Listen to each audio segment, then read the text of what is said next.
Hi hello ನಮಸ್ಕಾರ. ನೀವು ನೋಡ್ತಾ ಇದ್ದೀರಿ ಕರುನಾಡ ಟೈಮ್ಸ್ ಡಿಜಿಟಲ್ ಮೀಡಿಯಾ. ಕರುನಾಡ ರೌಂಡ್ಸ್ಗೆ ಸ್ವಾಗತ. ನಾನು ನಿಮ್ಮ ಗೋರಾ ಶ್ರೀನಿವಾಸ್. ನೆನೆಗುದಿಗೆ ಬಿದ್ದಿದ್ದ ಅಭಿವೃದ್ಧಿ ಕಾಮಗಾರಿಗಳಿಗೆ ಕಡೆಗೂ ಜೀವ ತಂದ ಡಿಕೆ ಶಿವಕುಮಾರ್, ಸಂಭ್ರಮಿಸಿದ ಸಿಪಿ ಯೋಗೇಶ್ವರ್. 34 ಪತ್ನಿಯರು, 94 ಮಕ್ಕಳು. ಅಬ್ಬಾ, ಒಂದೇ ಮನೆಯಲ್ಲಿ 200ಕ್ಕೂ ಹೆಚ್ಚು ಸದಸ್ಯರು ಇರುವ ಅಚ್ಚರಿ ಕುಟುಂಬ ಮಿಜೋರಾಂನಲ್ಲಿ ಪತ್ತೆ. ಟೆಕ್ಸಾಸ್ಗೆ ಹಾರಬೇಕಿದ್ದ ಜೆಟ್ ರನ್ವೇಯಲ್ಲಿ ಪತನ, 2 ಪೈಲಟ್ಗಳು ಸಜೀವ ದಹನ. ಅರ್ಧ ಕೆಜಿ ಚಿನ್ನದ ನಾಣ್ಯದ ಆಮಿಷ ತೋರಿ 9.60 ಲಕ್ಷ ವಂಚನೆ. ಪ್ರೀತಿಗಾಗಿ ಬದುಕಿ ಪ್ರೀತಿಗಾಗಿ ಪ್ರಾಣ ಕೊಟ್ಟ ಬೆಳಗಾವಿಯ ಭಗ್ನ ಪ್ರೇಮಿಗಳು. ಮಡಿಕೇರಿಗೆ ಸ್ನೇಹಿತರೊಂದಿಗೆ ಹೋಮ್ ಸ್ಟೇಗೆ ಬಂದ ಯುವತಿಯ ಸಾವು, ಕೊಲೆಯೋ ಗೀಸರ್ ಅಪಘಾತವೋ. ಮಹಾನಗರಗಳ ಪೈಕಿ ಆತ್ಮಹತ್ಯೆ ಪ್ರಕರಣಗಳಿಗೆ ಬೆಂಗಳೂರೇ ಅಗ್ರಸ್ಥಾನ. ಎಲ್ಪಿಜಿ ಶಾಖ ಮತ್ತಷ್ಟು ಏರಿಕೆ, ಸಿಲಿಂಡರ್ಗೆ 29 ಹೆಚ್ಚಳ. ಬಡವನ ಗೋಳು ಕೇಳೋರ್ಯಾರು? ದೇವರಾಜು ಅರಸು ಮೊಮ್ಮಗ ಸೂರಜ್ ಹೆಗ್ಡೆ ಅಕಾಲಿಕ ನಿಧನ, ಗಣ್ಯರಿಂದ ಸಂತಾಪ. ಈಜು ಕಲಿಯಲು ಕೃಷಿ ಹೊಂಡಕ್ಕೆ ಹೋದ ತಂದೆ ಮಕ್ಕಳ ದಾರುಣ ಸಾವು. ವಿಶಾಖಪಟ್ಟಣಂ ಉಕ್ಕು ಕಾರ್ಖಾನೆಯಲ್ಲಿ ಅಗ್ನಿ ಅವಘಡ, 8 ಜನರ ಬಲಿ, ಹಲವರಿಗೆ ಗಾಯ.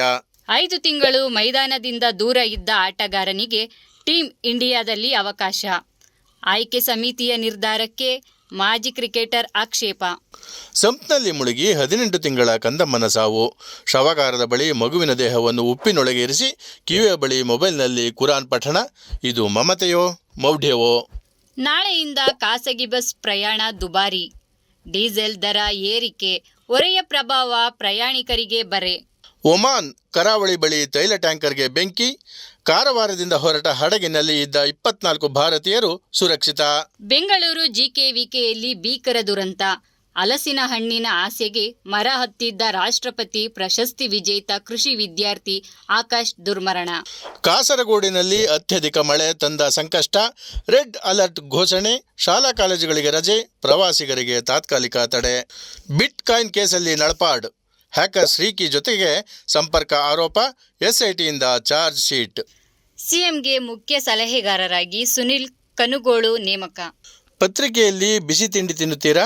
ಎಚ್ಚರ, ಆರೋಗ್ಯಕ್ಕೆ ಕಾದಿದೆ ಆಪತ್ತು ಎಂದು FSSAI ಗಂಭೀರ ಎಚ್ಚರಿಕೆ. ಇದು ಇಂದಿನ ಕರುನಾಡು ಟೈಮ್ಸ್ ರೌಂಡ್ಸ್ನ ವಿಶೇಷತೆ. ಮತ್ತಷ್ಟು ಸುದ್ದಿಗೆ ಕರುನಾಡು ಟೈಮ್ಸ್ ಡಿಜಿಟಲ್ ಮೀಡಿಯಾವನ್ನು ತಪ್ಪದೆ ವೀಕ್ಷಿಸಿ.